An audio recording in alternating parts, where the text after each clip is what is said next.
In football, there are records, and then there are, well, mountains. Achievements so massive they feel like they belong to a completely different era. Today, we're looking at two of the Premier League's biggest mountains and asking a pretty simple question. Could anyone ever actually climb them again?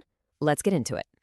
So let's set the scene. We're talking about two legendary seasons, back-to-back, 2003-04 and 2004-05. Two different managers, two different teams, and two records that have honestly haunted every single top club for the better part of 2 decades. These are the ghosts of perfection. And it all really kicked off with this quote from Arsene Wenger back in 2002.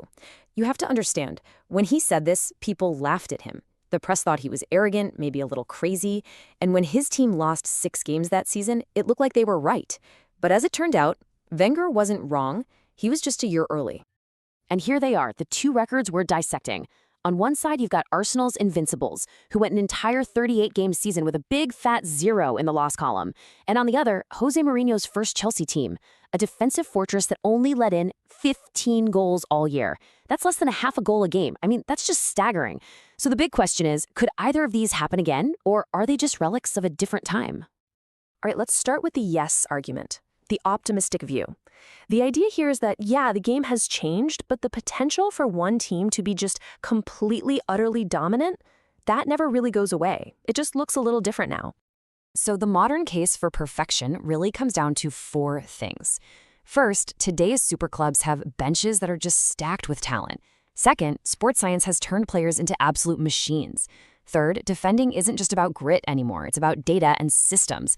And finally, if you look closely, you'll see teams are already putting together these incredibly long unbeaten runs. They're knocking on the door.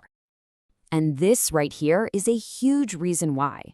Think about a team like Manchester City. They can swap out 5 world-class players for 5 other world-class players and barely miss a beat. Studies have actually shown that being able to rotate players effectively without a big drop-off in quality is a massive factor in winning things. That's a luxury teams in the early 2000s just didn't have to the same extent. 49 games, that was Arsenal's final record. And it just sounds impossible, right? But wait a second. Jurgen Klopp's Liverpool got to 44. Pep's Manchester City had a 32-game streak. The gap isn't this enormous, unbridgeable chasm.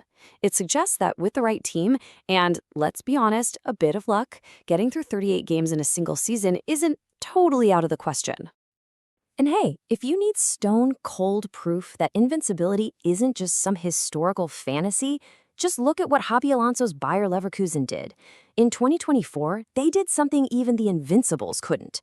They went the entire season unbeaten in their league, their domestic cup, and in Europe. This isn't ancient history. This just happened. It proves it's still achievable. Okay, but let's be real. For every argument that says it's possible, there's an equally powerful one that says the modern game is just built to destroy any attempt at perfection. And who better to make that case than the captain of the Invincibles himself, Patrick Vieira? His point is brutally simple. Back in his day, you really only had to worry about 2, maybe 3 other teams. Now, he's saying there are 6 or 7 clubs that can realistically compete at the top. That just dramatically increases the number of banana peels on the floor over a 38-game season. And it's not just that. Modern football is just a minefield. The speed is insane, everyone presses like their life depends on it, and even the teams at the bottom are tactically organized. Throw in a crazy fixture schedule, the fact that every team has analysts picking apart your every move, and, of course, the total chaos of VAR, and a single loss starts to feel pretty much inevitable. So this is the official line on VAR. It's only supposed to step in for a clear and obvious error. That's the intention anyway. But as pretty much any fan on the planet will tell you, the reality of it on a Saturday afternoon can feel, well, a whole lot different. And this fan on Reddit just nails it. This is the new reality. VAR brings this microscopic level of scrutiny that can wipe out a perfectly good goal because a player's shoulder was a millimeter ahead of the defender's back foot. An entire unbeaten season could now end, not because you got outplayed, but because of a line drawn on a computer screen. That random element of chaos just wasn't a factor back then. So, where does that leave us? We've heard both sides. Is it possible, or are we all just chasing ghosts? Well, the real answer, as it usually is probably somewhere in the middle. When you really weigh it all, going unbeaten feels possible. Barely. You'd need an incredible squad, a genius manager, and a whole lot of luck. But that Chelsea defensive record, conceding fewer than 15 goals, that feels like the much harder mountain to climb today. With the number of penalties given, often because of VAR, and just the sheer speed of modern attacks, that record verges on impossible now. And if you don't believe me, just look at the numbers. It took that Chelsea team the entire 38-game season to let in 15 goals. The next best is Arsenal from '99, who made it 34 games.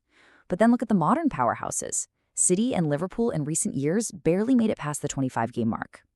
It shows you Chelsea's season wasn't just great. It was a complete and utter statistical anomaly. Because ultimately, these records weren't just about good tactics. They were like lightning in a bottle, a perfect historical storm. You had legendary managers, perfectly balanced squads, a league that was set up in a specific way, and just perfect timing. Trying to replicate that whole alignment, that might be the hardest part of all. And here is a perfect example of that league context. Back in 2004, almost everyone in England played a flat 4-4-2. Mourinho showed up with a 4-3-3, which immediately gave him an extra man in central midfield. His team basically walked into the league with a tactical cheat code. Today, everyone plays everything. Systems are way more fluid and analyzed to death. That kind of built-in advantage just doesn't exist anymore. So all of this brings us to a final, pretty interesting choice. It's about strategy, about what you value, and maybe what's even possible anymore. So I'll leave you with this. If you were the one in charge, what would you aim for? The glory of an unbeaten season or the sheer, brutal perfection of an unbreakable defense? Because in today's game, chasing one of them might just make the other one completely impossible. What would you choose?